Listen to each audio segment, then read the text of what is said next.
So hello everyone, welcome to Agri Social Sciences by Vishal official YouTube channel. In today's session, we will detail discuss about assignment on last 40 days study plan in extension education. So specially ये session आज का जो इसमें हम लोग discuss करेंगे, जैसा कि आज आपका 20 जुलाई हो चुका है और SRB नेट 25 का जो एग्ज़ाम डेट शेड्यूल है वो फर्स्ट वीक सितंबर है, ठीक है। तो आपके पास अगर 10 डेज इधर अराउंड आपके पास 42 डेज मतलब बचे हुए हैं, ठीक है। और इसी में बहुत से ऐसे स्टूडेंट हैं जो लास्ट के 40 डेज का मतलब या उनकी क्वेरी आ रही है कि लास्ट में अपने समय कैसे मैनेज करें हम लोग। और दूसरी बात यह है कि अब क्या मतलब की पॉइंट्स बचे हुए हैं जिन पे हमको मैक्सिमम फोकस करना चाहिए। देखिए ऐसा कोई पीछे बहुत बड़ा ब्लैक बोर्ड मैंने नहीं लिखा है, बस ये लिखा है कि SRB 25 का लास्ट 40 डेज का स्टडी प्लान का होना चाहिए एक्सटेंशन के लिए, स्पेशली एक्सटेंशन सब्जेक्ट के, क्योंकि और चीज़ों में आपको स्टडी मटेरियल गाइडेंस मिल जाएगा, लेकिन एक्सटेंशन इकोनॉमिक्स में थोड़ा सा डिफिकल्टी हो जाती है एक प्रॉपर ऑथेंटिक सोर्स का, प्रॉपर गाइडेंस का और बुक लिस्ट का। तो ऑलरेडी मैंने 2 साल 3 साल लगातार इस पर वर्क किया है, कई वीडियो मैंने अपलोड कर रखा है, लेकिन मैंने सोचा एक और वीडियो अपलोड कर देता हूँ। लास्ट के जो 42 डेज बचे हुए हैं, जो रिफ्रेशर हैं स्पेशली जो मास्टर सेकेंड ईयर में और अपनी थीसिस करंट में सबमिट कर रहे हैं, अब उनके पास ये 42 डेज है, इसमें कैसे वो मैनेज करें कि अपेयरिंग में लाइक अभी जस्ट मास्टर कंप्लीट करते करते वो नेट क्वालिफाई कर जाए। स्पेशली उनके लिए वीडियो पहली बार अगर आप हमारे विजिट कर रहे हैं हमारे इसी चैनल पे, तो इस वीडियो को जितने भी स्टूडेंट हैं उन तक शेयर करिएगा और ट्राई करिएगा कि वीडियो को आप लोग लाइक करें, शेयर करें और चैनल को सब्सक्राइब जरूर करें। तो स्टार्ट करते हैं। देखिए जैसा कि एक्सटेंशन का आप यूनिट देखेंगे करंट में जो एक्सटेंशन में, तो इसमें टोटल 10 यूनिट है, ठीक है। कितने यूनिट हैं? 10 यूनिट है।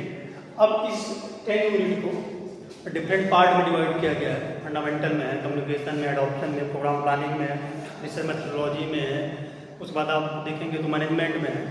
इन 10 यूनिट को अब ऐसा नहीं है कि आप उनके डिस्क्रिप्टिव बुक पढ़ पाएंगे। अगर आपने पहले से पढ़ा तो जो पहले से पढ़ रहे हैं उनके लिए क्या स्ट्रेटजी होनी चाहिए उसको मैं थोड़ा सा डिस्कस करूँगा। और करंट में अब जो मेन फोकस करना चाह रहे हैं उनके लिए क्या कौन सी बुक ऐसी जिसको उनको मेनली फोकस करना है। देखिए जो पहले से पढ़ रहे हैं लाइक 1 ईयर से पढ़ रहे हैं, 6 मंथ से पढ़ रहे हैं, 2 साल से, इसके पहले भी नेट के एग्जाम में अपीयर हो चुके हैं, लेकिन उनका कुछ परसेंट से कुछ नंबरों से रह गए, तो उनके लिए देखिए सबसे पहले बुक आप एक्सटेंशन में स्टार्ट करेंगे तो extension communication management by GL के कुछ चैप्टर को छोड़ के थोड़ी आपको 3 से 4 टाइम उसको पढ़ना, 3 to 4 टाइम आपको रीड करना है। नेक्स्ट बुक आपकी आती है कम्युनिकेशन में agriculture communication by ASL user, उस बुक को आपको जरूर पढ़ना चाहिए। अराउंड 60 to 70 पेज बुक है, कम्युनिकेशन का पूरा पोर्शन आपका कवर हो जाएगा। नेक्स्ट बुक की बात आती है तो आप इंस्टेंट एक्सटेंशन एजुकेशन सभी लोग पढ़ते हैं, श्रुति मैम की बुक है। नेक्स्ट इन्हीं की ब्रीफ बुक ऑन एक्सटेंशन, वो 1 लाइन है जिसमें ट्रेनिंग मैनेजमेंट वाला जेंडर वाला पोर्शन आपको अच्छे से मिल जाएगा, तो ये बुक हो गई। नेक्स्ट बात आती है एक बुक और आई है comprehensive and competitive extension, Raghavendra Chaudhary sir की बुक है, जया पब्लिशिंग हाउस उसका है। ये भी बुक काफ़ी अच्छी ऑनलाइन है, मैंने भी लास्ट 22 में एक बुक निकाली थी और अच्छा रिव्यू आया उसका, ग्लिम्पसेस ऑफ एग्रीकल्चर एक्सटेंशन भाई विशाल यादव आर के दौरे के साथ बुक है वो एक्सटर्नल पब्लिकेशन है। तो इन बुकों को आप 40 डेज तक मैक्सिमम फोकस करिए। मैक्सिमम जो आपके पास 40 डेज है इसमें क्या करिए, जो आपने अभी तक पढ़ा अगर पहले से आपको पसंद करा उनको रिवाइज करिए। कुछ ऐसे टॉपिक देखिए जहाँ से आपको क्वेश्चन गलत होते हैं, गलत ऐसे टॉपिक्स होते हैं लाइक ट्रेनिंग से गलत होते हैं, मैनेजमेंट से आपके क्वेश्चन गलत होते हैं, रिसर्च मेथोडोलॉजी से क्वेश्चन गलत होते हैं, जेंडर से गलत होते हैं। इन चैप्टरों को आपको फोकस करना है। जेंडर हर बार एग्जाम में आप नेट देखेंगे 8 to 10 मतलब 8 से 10 क्वेश्चन आपको देखने को मिलते हैं, जिसमें से 3 से 4 क्वेश्चन आपको डायरेक्ट जो जेंडर के डेफिनेशन है कॉन्सेप्ट वहाँ से क्वेश्चन पूछता है, तो उस पर आपको फोकस करिए। बात आई फंडामेंटल में हिस्ट्री हो गई, जो ईयर्स हैं उनको अच्छे से आपको देखना है। डिफरेंट जो एक्ट आए थे वो अच्छे से आपको देखा। कम्युनिकेशन में डिफरेंट जो मॉडल है कम्युनिकेशन के मेथड्स वो आपको देखना है, ठीक है। ये आपका हो गया। अब बात आती है कि लास्ट टाइम पे कौन सी मेनली हमको बुक पे फोकस करना चाहिए। अगर आपने कॉम्प्रिहेंसिव एंड कॉम्पिटिटिव एक्सटेंशन की बुक लिया है तो इसको आप फोकस करें। बाकी इंस्टेंट एक्सटेंशन एजुकेशन सबके पास होगी, उसको आप जितनी बार हो मतलब मैक्सिमम टू मैक्सिमम उसको आप रीड करें।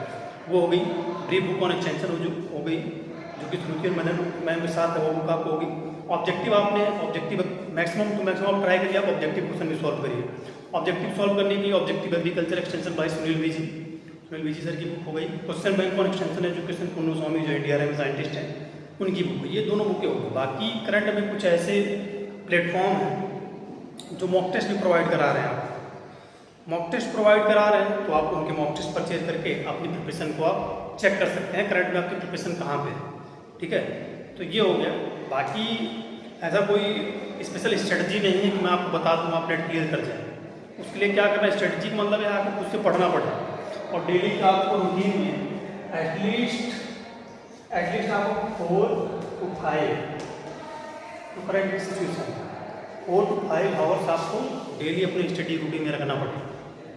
और रूटीन में ऐसा रखना है कि आपको मतलब कॉन्सेप्चुअल बुक भी पढ़नी है, लाइक डिस्क्रिप्टिव बुक भी पढ़नी है, ऑनलाइनर बुक पढ़नी है आपको, और ऑब्जेक्टिव क्वेश्चन भी सॉल्व करने हैं। इनको जब आप साथ लेके चलेंगे तभी आपका जो मतलब एक होता है ना प्रिपरेशन का कॉन्फिडेंस, तब आपके पास कॉन्फिडेंस आएगा। और नेट एक्सटेंशन एजुकेशन में इतना मतलब ईजी नहीं है क्लियर करना।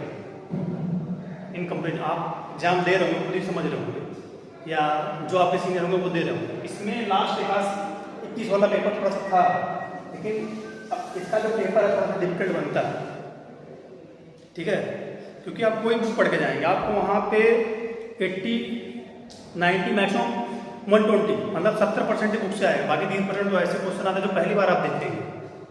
ठीक है, तो वो चीज़ है। इसी 70% में से आपको अपने according to your category passing marks आपको लेके आने हैं। उन्हीं 70-80% में से जो आपको आपने बुक से जो आपको मिलेंगे, ऐसा लगेगा हाँ ये पढ़ा होगा। ऐसे कुछ क्वेश्चन आएंगे जो आपको लगेगा पहली बार मैं देख रहा हूँ, तो ऐसा होता है। बाकी प्रिपरेशन आप लोग करते रहें। जो ये 40 डेज बचा हुआ है, इसमें अगर आपने कहीं कोचिंग लिया है, वैसे चांसेस बहुत कम है, उसको अच्छे जो नोट्स प्रोवाइड किए हैं या आपके सीनियर ने कोई नोट्स प्रोवाइड किए हैं उसको अच्छे से आप पढ़ें। जो आपने थ्योरी की बुकें पढ़े हैं, चाहे कम्युनिकेशन की बुक पढ़ी है या आपने हैंडबुक पढ़ा है, तो हैंडबुक को अच्छे से आप रिवाइज कर लें, जनरल बुक को अच्छे से रिवाइज कर लें। बाकी इंस्टेंट और ब्रीफ और कंप्रेहेंसिव कॉम्पिटिटिव एक्सटेंशन और जो मेरी बुक है ग्लिम्पसेस, दोनों ऑब्जेक्टिव, इन बुक को आप मैक्सिमम टू मैक्सिमम फोकस करें। और एग्जाम हॉल में जाने से पहले आपको डिसाइड करो कैसे क्वेश्चन आपको करने कैसे पेपर को अटेम्प्ट करना है। अब करंट में ऐसा कोई स्ट्रेटजी स्पेशल नहीं है, आपको बस डेली क्या करना है 5 आवर। इस 5 आवर को चाहे आप कंपटीशन की तैयारी कर रहे हैं या एकेडमिक में हैं, अगर नेट क्लियर करना चाहते हैं तो डेली आपको 5 आवर्स देना पड़ेगा, मतलब 5 घंटे डेली आपको देना पड़ेगा। आप 5 घंटे लगातार 10 डेज दीजिए, आपको खुद ही पता चल जाएगा कि हमको कहाँ से पढ़ना है, क्या पेपर। 1-2 साल के पेपर आप सॉल्व कर लीजिए। ऑलरेडी मैंने अपना टेलीग्राम जो चैनल है उस पर अपलोड कर रखा है। क्योंकि स्ट्रेटजी जब आपको समझ में आएगी ना, जब आप पढ़ोगे, जब आप बुक के साथ बैठोगे, आप जब सिलेबस को देखोगे, तब तो स्ट्रेटजी की आपको जरूरत नहीं पड़ेगी, वहाँ से खुद आप स्ट्रेटजी निकालोगे। ठीक है, तो ये बातें हैं। बाकी ऐसा कोई स्पेशल स्ट्रेटजी तो होता नहीं, कोई भी टीचर ऐसा नहीं बता पाएगा कि आपको ये बता दे रहा हूँ, पॉइंट बता देगा कहाँ से ज़्यादा क्वेश्चन। मैंने ऑलरेडी आपको डिस्कस किया, क्योंकि जो फंडामेंटल के क्वेश्चन आएंगे, कम्युनिकेशन से क्वेश्चन आएंगे, एडॉप्शन से आएंगे, वो आप कर लेंगे। करना आपको कहाँ के क्वेश्चन, रिसर्च मेथोडोलॉजी के, ट्रेनिंग के, मैनेजमेंट के और जेंडर के, इनके टॉपिक को अच्छे से आप पढ़िए। इन टॉपिक को आप बाकी हैंडबुक का अगर फंडामेंटल नहीं पढ़ेंगे तब भी चल जाएगा, लेकिन रिसर्च मेथोडोलॉजी को, ट्रेनिंग को, मैनेजमेंट को आप हैंडबुक्स भी पढ़िए, 10 दिन में कवर हो जाएगा। तो ये स्ट्रेटजी होती है।